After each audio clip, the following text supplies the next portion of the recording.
Hello दोस्तों, आशा करता हूँ आप सभी स्वस्थ और अच्छे होंगे। ये हमारे क्लास 10th का पहले चैप्टर का जो कि हम पहले चैप्टर का नाम बताया था आपको पहले वीडियो में कि introduction of C language and coding है, जिसमें हमने पिछले वीडियोस में वेरिएबल बताया था, डेटा टाइप बताया था, उसके साथ-साथ ऑपरेटर बताया था और भी सारा टॉपिक हमने उसमें कवर किया था, जो कि लगभग-लगभग वो चैप्टर कंप्लीट हो गया था।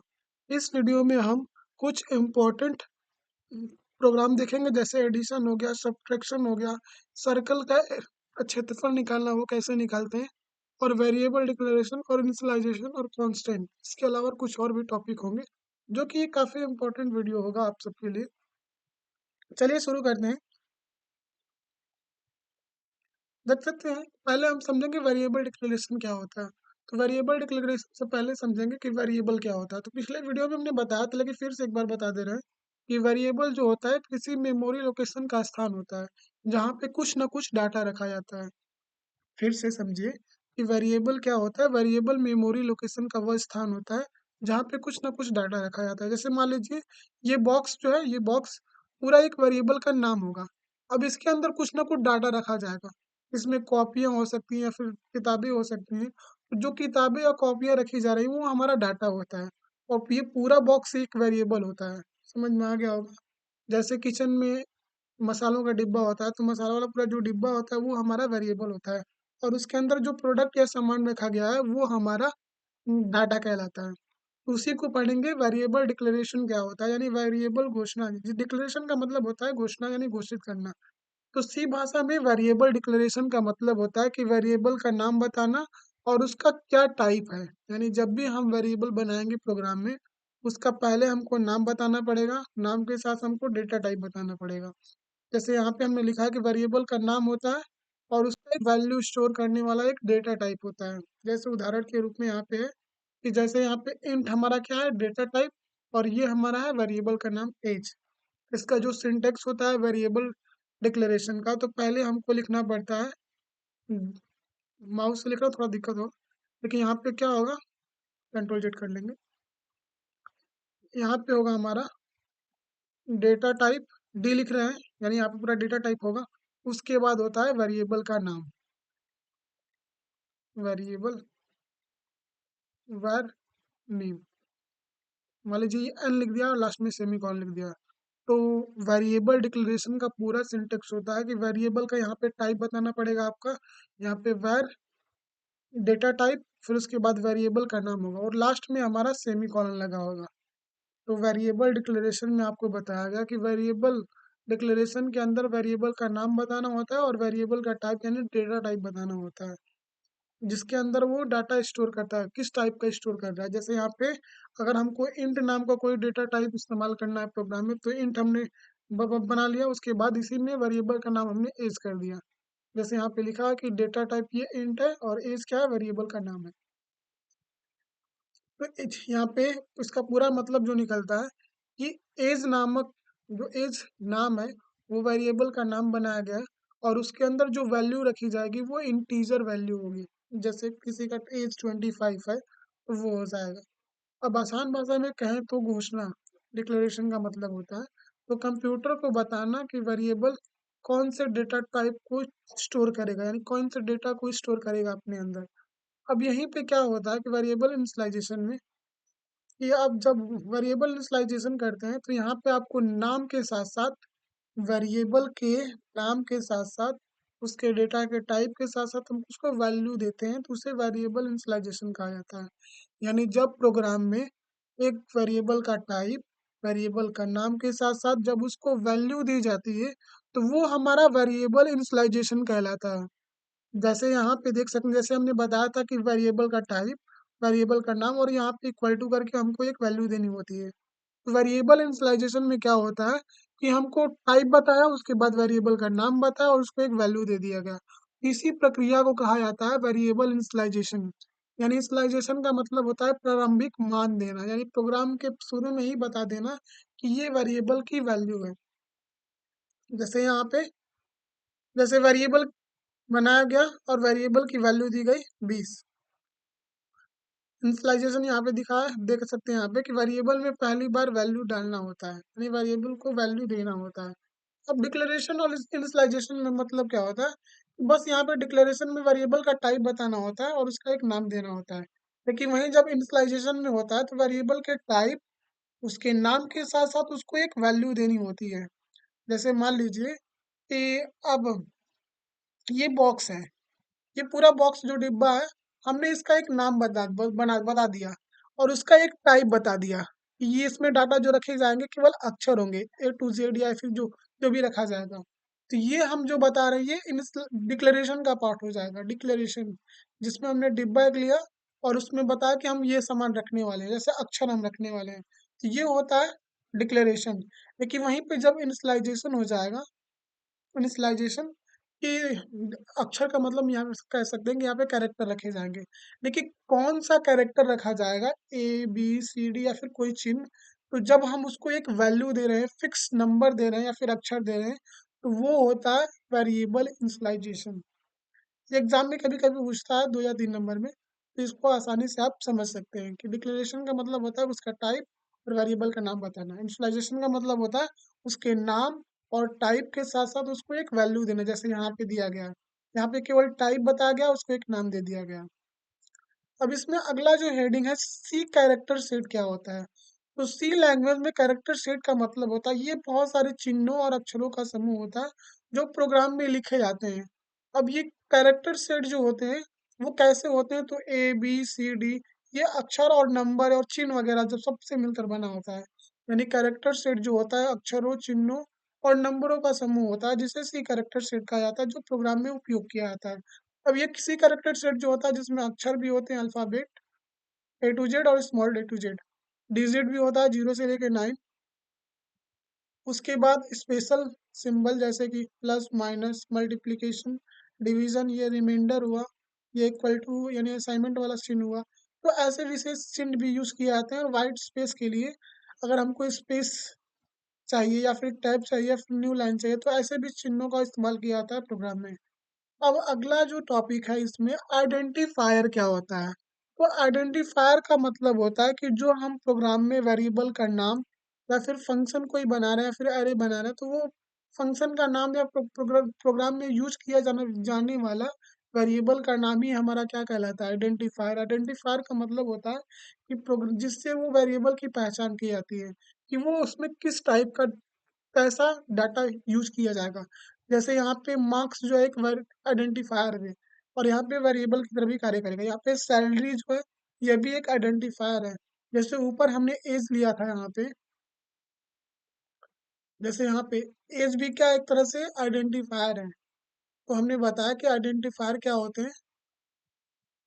आइडेंटिफायर वह नाम होते हैं जो वेरिएबल के नाम और फंक्शन या फिर एरे को देते हैं, जैसे मार्क्स, सैलरी। यहाँ हमारा ये आइडेंटिफायर है। आइडेंटिफायर का नियम सेम होता है जैसे वेरिएबल का नियम बताया गया था कि वेरिएबल का नाम नाम से अक्षर से शुरू होना चाहिए या फिर अंडरस्कोर से। तो यहाँ पे बनाया गया है कि जैसे कि नेम है, ये टोटल मार्क्स है, ये एज है, तो ये सारे जो नाम है वो सही है तीनों। लेकिन अगर नंबर से शुरू हो जाए तो ये गलत हो जाएगा। माई नेम में अगर ये अंडरस्कोर नहीं है, ये माइनस का चिन्ह यानी ये एक चिन्ह लगाया गया जो कि ये अंडरस्कोर नहीं है, तो ये भी हमारा गलत हो जाएगा। इंट भी हमारा नहीं होगा क्योंकि हम कीवर्ड का उपयोग नहीं कर सकते हैं आइडेंटिफायर को बनाने के लिए। अब इसमें अगला है कांस्टेंट क्या होता है? तो प्रोग्राम में कांस्टेंट वह वैल्यू होती है जो कभी नहीं बदलती है। जैसे अगर हम कोई वेरिएबल का नाम, जैसे मान लीजिए हमने ए दिया है, उसका वैल्यू हमने मान लीजिए 10 दे दिया, ये वैल्यू प्रोग्राम में चेंज नहीं होगा, कभी भी नहीं चेंज होगा। तो प्रोग्राम में यूज किया जाने वाला कोई भी वेरिएबल के अंदर जो मान दे दिया जाता है वो हमेशा कांस्टेंट होता है जो कभी चेंज नहीं होता। जैसे यहाँ पे 10 हो गया, 20, 3.14 हो गया, ए हो गया, तो ये ही हमारा क्या कहलाता है? कांस्टेंट। कांस्टेंट का मतलब ये होता है कि जो फिक्स्ड वैल्यू होती है, जो जिसको हम हटा नहीं सकते हैं। अब कांस्टेंट जो होता है अलग अलग टाइप का होता है, जिसमें इंटीजर कांस्टेंट यानी पूर्णांक संख्याओं को रखा जाता है। रियल कांस्टेंट में हमारा दशमलव नंबर और दशमलव नंबर को ही रखा जाता है। रियल कांस्टेंट में दशमलव नंबर को रखा जाता है, दशमलव संख्याओं को। कैरेक्टर कांस्टेंट में चिन्हों और अक्षरों को रखा जाता है। स्ट्रिंग कांस्टेंट में कोई एक शब्द हो गया, जैसे इंडिया हो गया, फिर किसी का नाम हो गया या फिर कोई एक सेंटेंस हो गया, तो वहां पे हमारा स्ट्रिंग कांस्टेंट यूज किया जाता है। अब अगला है कि कीवर्ड क्या होता है? तो कीवर्ड वे शब्द होते हैं जिसका विशेष अर्थ होता है जो प्रोग्राम में पहले से ही तय किए गए होते हैं, जिन्हें रिजर्व वर्ड्स भी कहा जाता है। रिजर्व वर्ड को हिंदी में बोला जाता है आरक्षित शब्द, जो कि पहले से ही कंपाइलर को पता होता है, यानी मशीन में पहले से ही जिसके द्वारा सी लैंग्वेज बनाई गई है वहाँ पे पहले से ही कीवर्ड दे दिया गया है, और हम इनको वेरिएबल की तरह उपयोग नहीं कर सकते हैं, क्योंकि ये कीवर्ड्स का उपयोग कोई विशेष कार्य के लिए किया जाता है। अगला है इसमें टॉपिक, जैसे यहाँ पे बहुत सारे कीवर्ड है, जैसे इंट हो गया, फ्लोट हो गया, इफ हो गया, एल्स हो गया, तो ये सारे कीवर्ड हैं। अब सी लैंग्वेज के जो कीवर्ड होते हैं वो टोटल 32 होते हैं। कोई भी पूछेगा आपसे कि सी लैंग्वेज में टोटल कितने कीवर्ड होते हैं, आरक्षित वर्ड कितने होते हैं, या फिर रिजर्व वर्ड कितने होते हैं, तो टोटल 32 कीवर्ड होते हैं। जैसे ऑटो हो गया, ब्रेक हो गया, केस हो गया, कैर हो गया, कांस्टेंट हो गया, कंटिन्यू हो गया, रिटर्न हो गया, शॉर्ट हो गया, तो ऐसे टोटल 32 कीवर्ड होते हैं। देख सकते हैं यहाँ पे ये सारे हमारे 32 कीवर्ड्स हैं जो प्रोग्राम में यूज किया जाएगा। आगे भी आप देखेंगे, जहाँ आप ब्रेक देख सकते हैं, केस देख सकते हैं, कैर देख सकते हैं, तो आगे इन सब कुछ कुछ जो प्रोग्राम में आपका यूज आने वाला है आने वाले वीडियोस में, जिसमें कुछ महत्वपूर्ण अलग अलग कीवर्ड का मतलब हो, जैसे इंट का मतलब होता है इंटीजर टाइप, कैर का मतलब होता है कैरेक्टर टाइप, फ्लोट का मतलब होता है डेसिमल नंबर, इफ का होता है कंडीशन कुछ दिया रहेगा, एल्स मतलब दूसरी कंडीशन। तो ऐसे कुछ कीवर्ड का मतलब यहाँ पे दिया गया है। रिटर्न का मतलब होता है वापस वैल्यू देना। अब उदाहरण से समझ सकते हैं, जैसे यहाँ पे एक प्रोग्राम बनाया गया है, यहाँ पे आपका प्रिंट किया गया 18 एज 18, और एक ग्रेड प्रिंट किया गया ए।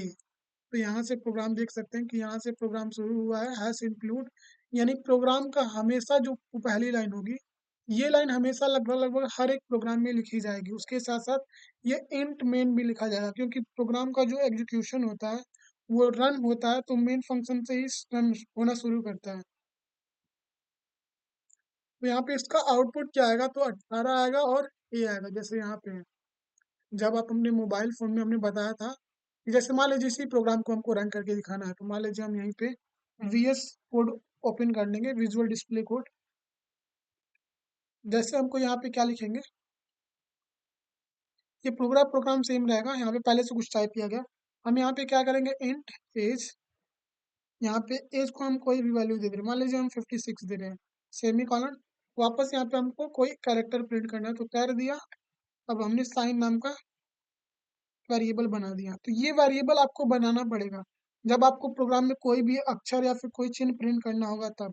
जैसे मान लीजिए हमको ए प्रिंट करना है, तो यहाँ पे सेमी कॉलन लगाएंगे। हर एक प्रोग्राम का जो स्टेटमेंट होगा हमेशा सेमी कॉलन से समाप्त होना चाहिए। और ये प्रिंटफ क्या करता है, प्रिंटफ जो कोई भी प्रोग्राम के अंदर हमको प्रिंट करना होता है कोई भी चीज, कोई भी स्टेटमेंट को, तो प्रिंटफ लिखेंगे। आगे इसके बारे में भी बताया जाएगा कि प्रिंटफ जो होता है किसी भी चीज को मॉनिटर के स्क्रीन पर प्रिंट प्रिंट करने का काम करता है। तो डबल कोटेशन मार्क लगाएंगे। यहाँ पे इंटीजर के लिए हमेशा आप लगाएंगे %d, और ये नई लाइन के लिए हम /n लगाते हैं। कॉमा लगाएंगे जो वेरिएबल हम यहाँ पे बनाए रहते हैं, जैसे एज है या फिर ए है तो यहीं एज लिख देंगे, एज। यहाँ लास्ट पे वापस है सेमी कॉलन, इसी को हम कॉपी कर लेंगे, कंट्रोल C से कॉपी, और यहाँ पे पेस्ट कर लेंगे। अब जहाँ पे डी है वहाँ पे हम सी कर लेंगे। सी क्यों करेंगे, क्योंकि हमको ये चिन्ह को प्रिंट करना है, तो कैरेक्टर के लिए हम %c लगाते हैं। और यहाँ पे वेरिएबल का नाम साइन है तो साइन लिख देंगे, और इसे कंट्रोल S से सेव करेंगे। पहले कंट्रोल S से सेव, उसके बाद कंट्रोल अल्ट N दबाएंगे, शॉर्टकट की होती है प्रोग्राम को रन करने का। तो ऐसे यहाँ पे प्रोग्राम रन कर सकते हैं, जैसे देख सकते हैं यहाँ पे 56 और ए प्रिंट हो गया है। तो ऐसे ये प्रोग्राम रन हो जाता है। मान लीजिए इसमें नहीं करना आपको, तो इसे हम कॉपी कर लेंगे पूरे को, कंट्रोल A कंट्रोल C से कॉपी किया। अब हम देव C++ में भी करके बता दे रहे हैं कि यहाँ पे देव C++ ओपन किया। अब इसमें हम क्या करेंगे, सेम इसी कोड को वहाँ पे पेस्ट कर देंगे। तो यहाँ पे सबसे पहले कंट्रोल N दबाना होता है, उसके बाद हम वो जो प्रोग्राम बनाए उसको पेस्ट कर लेंगे कंट्रोल V दबा करके। तो इसी प्रोग्राम को यहाँ पे कैसे रन किया जाएगा, तो यहाँ पे दिया गया है कंपाइलर करने का, यानी F9 जब फंक्शन की दबाएंगे F9, यहाँ पे कंपाइल करने का ऑप्शन आएगा। यहाँ पे हम नाम चेंज कर सकते हैं या फिर इसी को सेव कर सकते हैं। सेव करने के बाद यहाँ पे यस कर देंगे। अब यहाँ पे इससे क्या होगा, प्रोग्राम एग्जीक्यूट हो जाएगा, रन हो जाएगा, लिख रहा है वहाँ पे रन हो जाएगा। तो देख सकते हैं यहाँ पे प्रोग्राम रन हो चुका है, 56 और ए प्रिंट होके आ गया है। तो ऐसे प्रोग्राम को रन करना है। आगे अब इसमें अगला जो टॉपिक है, अगले बहुत सारे प्रोग्राम है। जैसे हमको फर्स्ट प्रोग्राम यहाँ पे दिया गया है, जैसे हमको ये प्रोग्राम रन करना है, तो इसी प्रोग्राम को क्या करेंगे, अपने मोबाइल फोन या फिर कंप्यूटर सिस्टम होगा, तो उसी कंप्यूटर सिस्टम में इसमें कॉप देख करके टाइप कर लेना है। मान लीजिए इसी प्रोग्राम को हमको रन करवाना है, यहाँ पे हम जाएंगे, इसको हटा करके डिलीट कर लेंगे। अब यहाँ पे प्रिंट ऑफ करके, मान लीजिए किसी का नाम हमको प्रिंट करना है, तो प्रिंट ऑफ लिखेंगे। यहाँ पे ज़्यादातर जो प्रोग्राम का जो शुरुआती पहला कोड होता है, वो हेलो वर्ड प्रिंट करवाया जाता है, हेलो वर्ड। और यहाँ पे पिछले वीडियोस में भी हमने इसको बताया था। और यहाँ पे मान लीजिए स्कूल का नाम प्रिंट करना है, तो डबल क्वेश्चन मार्क, कोई भी आपको स्ट्रिंग लिखना होगा, कोई शब्द लिखना होगा, तो उसके लिए आप डबल कोटेशन मार्क लगाएंगे। कोई एक अक्षर लिखना होगा, तो ये वाला सिंबल सिंगल कोटेशन मार्क लिखेंगे। समझ रहे होंगे। अब यहाँ पे मान लीजिए स्कूल का नाम लिख दिया हमने, अष्ट शहीद इंटर कॉलेज, और लास्ट में हम सेमी स्लैश एन लगाते हैं न्यू लाइन के लिए। यहाँ भी स्लैश एन लगा देंगे न्यू पंक्ति के लिए, और यहाँ पे सेमी कॉलम। अब इसे क्या करेंगे, F9 से कंपाइल करेंगे और F10 से रन कर देंगे। तो देख सकते हैं यहाँ पे इसका आउटपुट आ गया है, हेलो वर्ड और सईद इंटर कॉलेज। तो ऐसे इस प्रोग्राम को आप रन करवा सकते हैं अपने कंप्यूटर सिस्टम में या फिर मोबाइल फ़ोन में। हमने मोबाइल फ़ोन में बताया था कि ऑनलाइन सी कंपाइलर नाम की एक वेबसाइट है, उस पे जाना और इसी कोड को टाइप कर सकते हैं मोबाइल फ़ोन्स के माध्यम से। ऐसे ही हमने बहुत सारे यहाँ पे कोड लिखे गए हैं, जैसे कोई भी नंबर या फिर एक और चीज़, ये डेटा टाइप जो है ना, अगर आपको इंटीजर नाम का प्रोग्राम बनाना होगा प्रोग्राम में, तो उसके लिए आप हमेशा परसेंटेज डी लिखना, डबल कोटेशन मार्क लगा करके। तो अगर कैरेक्टर हमको यूज करना होगा आपको, तो उसके लिए फॉर्मेट से फॉर्मेट स्पेसिफायर बोला जाता है। इसके लिए आप क्या लिखेंगे, परसेंटेज सी लिखेंगे। तो वहीं जब आपको फ्लोट का यूज करना होगा, तो परसेंटेज एफ लगा देना है। यानी ये बताता है कि आप प्रोग्राम में कैसे डेटा टाइप को प्रिंट करेंगे। यानी जब भी आपको प्रोग्राम इंट नाम का होगा, तो उसके लिए आपको लिखना ही पड़ेगा परसेंटेज, जब आपको 5 प्रिंट करना होगा तब। और ऐसे ही यहाँ पे, जैसे यहाँ पे हमने सारे कैरेक्टर से रिलेटेड बहुत सभी डेटा टाइप, लगभग 4 जो मुख्य है आपके डेटा टाइप, जो प्रोग्राम में ज़्यादा यूज किया जाएगा, तो यहाँ पे हमने प्रोग्राम बनाया है। देख सकते हैं यहाँ से शुरू हो रहा है और ये यहाँ तक है। तो इसी चीज़ को आपको प्रिंट करना होगा, जैसे 5 प्रिंट करना है, कोई एक चिन्ह प्रिंट करना है, और जैसे 88.9 प्रिंट करना है, और ये प्राइस वैल्यू प्रिंट करनी है। तो देख लिख सकते हैं यहाँ पे इंटीजर के लिए हमने परसेंटेज डी लगाया है, कैरेक्टर के लिए हमने परसेंटेज सी, नंबर यानी फ्लोट नंबर के लिए हम परसेंटेज एफ लगाए हैं, और डबल के लिए, डबल फ्लोटिंग पॉइंट के लिए हम एल एफ लगाए हैं। तो जब ये प्रोग्राम जब एग्जीक्यूट यानी कंपाइल और जब रन होगा, इसका आउटपुट आएगा 5 हैशटैग, और ये नंबर आएगा वापस, ये वाला नंबर आएगा। तो ऐसे इस प्रोग्राम को आप एग्जीक्यूट करा सकते हैं। हमने कुछ प्रोग्राम आपको करके बता दिया है, इसको ये आप अपने से कर लेना है। थोड़ा सा वीडियो ज़्यादा बड़ा हो जाएगा, तो इसको जल्दी से हम खत्म करेंगे। ऐसे ही हमने 2 अंकों के जोड़ने का प्रोग्राम बनाया है। जैसे यहाँ पे देख सकते हैं कि ये पूरा जो प्रोग्राम है 2 अंकों को जोड़ने के लिए उपयोग किया जाएगा। इसको फटाक से बता रहे हैं आपको। जैसे इसको हटा लेंगे हम, जैसे 2 अंकों को जोड़ना है, तो हमने इंट नाम का डेटा टाइप लिया, ए लिया, उसके बाद बी। अब यहाँ पे हम सम कर देंगे सेमी कॉलन लगा करके। ए को वैल्यू मान लीजिए हमने 4 दे दिया, और बी को वैल्यू दिया हमने 4 वापस से। तो सेमी कॉलन लगा करके अब सम नाम के वेरिएबल में हम ए प्लस बी कर देंगे, ए प्लस बी सेमी कॉलन, और प्रिंट एफ कर देंगे। इसी को प्रिंट एफ लगाएंगे, परसेंटेज डी, यहाँ पे लाएंगे कॉमा, कॉमा लगा करके सम जो हमारा नया वेरिएबल है उसी को लिख लेना है। अब यहाँ से कंपाइल कर देंगे। कंपाइल होने के बाद यहाँ पे दिखेगा कि आपको 0 एरर है, कोई भी गलती नहीं है। इस प्रोग्राम को एग्जीक्यूट यहाँ से करा सकते हैं। तो देख सकते हैं यहाँ पे जब प्रोग्राम जोड़ जाए, मतलब दोनों वेरिएबल को जोड़ा जाएगा, तो 8 नंबर आएगा। अब ऐसे ही मल्टीप्लीकेशन करना होगा, गुणा करना होगा, तो बस चिन्ह बदल देना। जैसे हम यहाँ पे अब गुणे वाला सिंबल लगा देंगे, ये स्टार। तो इसको आप जब कंपाइल करके रन करेंगे, तो ये हमारा मल्टीप्लिकेशन आ जाएगा 16। ऐसे ही डिवीजन करना होगा, तो बस चिन्ह बदलते जाएंगे। जैसे यहाँ पे हमने नोट्स आपको प्रोवाइड किया है कि जब आपको घटाना करना होगा तो ये प्रोग्राम लिख सकते हैं, इसमें बस चिन्ह बदल देना है। बस यहाँ पे वेरिएबल का नाम भी हमने सब कर दिया है और यहाँ पे a माइनस बी कर दिया है, जैसे 15 में से 7 घटाना है। ऐसे ही हमने डिवीजन मल्टीप्लिकेशन भी बताया कि जैसे 12 का गुणा 7 में करना है, तो यहाँ से इस वाले प्रोग्राम का यूज कर सकते हैं। देख सकते हैं यहाँ पे, तो इसका जब आउटपुट आएगा तो 84 आएगा। अगला है जब हमको डिवीजन करना होगा, जब एक नंबर में हमको दूसरे नंबर से भाग देना, जैसे यहाँ पे 12 में हमको भाग देना है 4 से, तो इसका आंसर आएगा 3। ये डिवीजन वाला प्रोग्राम है, यानी भाग का प्रोग्राम है। ऐसे ही हमको किसी भी नंबर, जैसे कि हम मान लीजिए कि कोई भी नंबर दिया गया, उसका हमको वर्गमूल निकालना है, तो उसका वर्गमूल निकालने के लिए हमको ये वाला प्रोग्राम लिखना पड़ेगा। देख सकते हैं यहाँ पे हैश इंक्लूड ये वाली हेडर फाइल होगी। उसके बाद एक और हेडर फाइल होगी मैथ डॉट एच। ये मैथ डॉट क्यों लगाया गया है, मैथ डॉट एच ये वाली हेडर फाइल, क्योंकि यहाँ पे हम गणित से रिलेटेड कार्य कर रहे हैं। ऊपर भी तो कर रहे थे, लेकिन वहाँ पे केवल इनपुट और आउटपुट वाले सारे कार्य किए जा रहे थे। लेकिन यहाँ पे ये पावर जो फंक्शन है, ये मैथ डॉट एच का फंक्शन है, इसलिए यहाँ पे ये मैथ डॉट एच लिखा गया है। तो जब ये प्रोग्राम को लिख करके जब एग्जीक्यूट कराएंगे, तो मान लीजिए पहले लिख के आएगा कि इंटर फर्स्ट नंबर। ये प्रिंटफ का काम होता है, इनपुट लेने का, मतलब स्कैनफ जो होता है ना, आपके कीबोर्ड से इनपुट लेने का काम करता है, और प्रिंटफ जो होता है उस कार्य को प्रिंट करने का काम करता है। ये आगे और अच्छे से पढ़ाया जाएगा आपको। तो इसका आउट, जैसे कि मान लीजिए हमने इंटर किया नंबर पहला 5, उसके बाद हमने नंबर दूसरा इंटर कर दिया 2। ये 5 और 2 कहाँ जाएगा, यहाँ पे जाएगा, ए की जगह पे 5 और दो के बी की जगह पे 2 जाएगा। तो यहाँ पे होगा क्या कि ये 5 के ऊपर ये 2 वैल्यू जाएगी, यानी 5 की पावर 2, यानी इसका आंसर आएगा 25। तो इस तरीके से किसी भी नंबर का आपको वर्गमूल या फिर घनमूल निकालना होगा, तो ये वाले प्रोग्राम का आप यूज कर सकते हैं। वापस इसे कंट्रोल जेड कर लेंगे।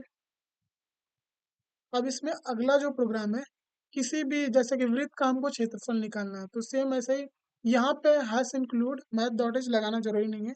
यहाँ पे ऐसे भी प्रोग्राम रन हो जाएगा। बस यहाँ पे हमने फ्लोट नाम का डेटा टाइप लिया है और एक वेरिएबल दिया है आर, जो कि रेडियस यानी त्रिज्या को बताएगा और एरिया यानी क्षेत्रफल को बताएगा। तो पहले हम क्या कर रहे हैं कि हम कीबोर्ड से इंटर करवा ले रहे हैं कि रेडियस इंटर करिए, और उसी को स्कैन कर लिया कि जो भी रेडियस आएगा वो परसेंटेज से प्रकार का होगा, और वो आर नाम के वेरिएबल में जाकर के उसका एड्रेस स्टोर हो जाएगा। अब एरिया लिखा, उसका फॉर्मूला होता है पाई आर स्क्वायर। वृत्त का क्षेत्रफल होता है पाई आर स्क्वायर। तो जब पाई की वैल्यू यहाँ पे दे दिया हमने कि 3.14 होगा, और ये आर स्क्वायर मतलब आर मल्टीप्लाई आर हो जाएगा।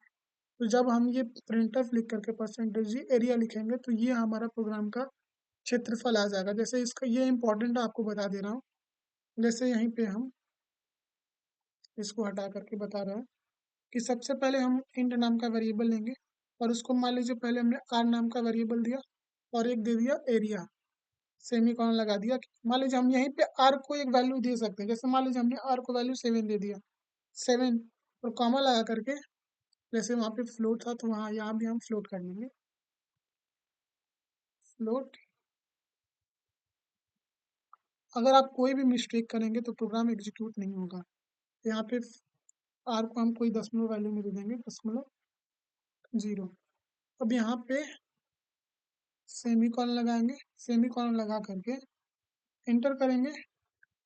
अब यहाँ पे एरिया लिखेंगे, उसके बाद पूरा जो फॉर्मूला होता है कि 3.14 इसका मल्टीप्लाई होगा R multiply R. Semicolon लगा करके प्रिंटफ लिखेंगे, प्रिंटफ लिख करके परसेंटेज एफ, इधर आकर के कॉमा, उसके बाद एरिया, और यहाँ पे सेमी कॉलन लगा देंगे। तो जब प्रोग्राम हमारा कंपाइल होने के बाद यहाँ पे 0 इधर दिखेगा, तो ये कंपाइल होकर रन होगा, तब इसका रिजल्ट आएगा। देख सकते हैं यहाँ पे 153.86 001 आएगा। इसको आप कॉपी पे भी करके चेक कर सकते हैं। तो ऐसे कोई भी प्रोग्राम आपको बनाना होगा, एरिया का क्षेत्रफल, जैसे वृत्त का क्षेत्रफल निकाला, वैसे ही आप घन का क्षेत्रफल, घनाभ का क्षेत्रफल, उसका पृष्ठीय क्षेत्रफल, ये सारा प्रोग्राम आप खुद से भी तैयार कर सकते हैं। तो इसमें हमने पूरा आपको बताया कि वेरिएबल डिक्लेरेशन क्या होता है, इनिशियलाइजेशन क्या होता है, कांस्टेंट क्या होता है, कीवर्ड क्या होता है। तो ये सारे टॉपिक को हमने पूरा कवर किया। अगर कोई भी इसमें से कोई आपको टॉपिक नहीं समझ में आया हो तो उसको फिर से आप पूछ सकते हैं, कमेंट में भी पूछ सकते हैं, उसका मैं जवाब दे दूंगा। अगर थोड़ा सा भी आपको ये वीडियो पसंद आया होगा तो लाइक करना, नहीं पसंद आया तो डिसलाइक करना। आगे हम अगले वीडियो में फिर से मिलेंगे। धन्यवाद।